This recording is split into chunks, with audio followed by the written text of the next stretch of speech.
एक गांव में रामू नाम का एक व्यक्ति रहता था। वह चिड़चिड़े और क्रोधी स्वभाव का था। उसके परिवार वाले भी उसके गुस्से से परेशान थे। रामू का एक अच्छा दोस्त था।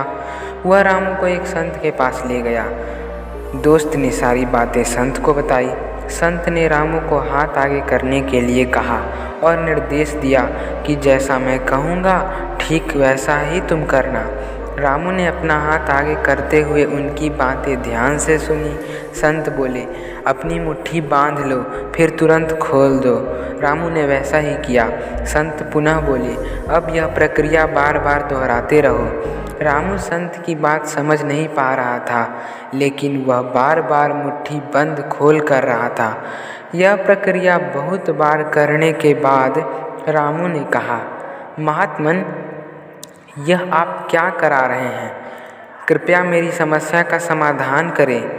इस बार संत उसे बड़े ही प्यार से समझाते हुए बोले, बेटे, तुमने अपनी मुट्ठी स्वयं ही बंद की है और उसे स्वयं ही खोली है। इसका मतलब यह निकलता है कि तुम्हारे अंगों पर तुम्हारा ही नियंत्रण है।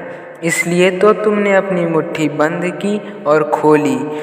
ठीक उसी प्रकार अपने शरीर के अलावा विचारों के साथ भी मनुष्य अपने स्वयं पर ही नियंत्रण रख सकता है, चाहे उसने कितनी भी ज्ञान की बात क्यों न पढ़ी या जानी हो। संत बोले, जब भी तुम्हें गुस्सा आए, याद रखना तुम स्वयं ही उसे नियंत्रित कर सकते हो।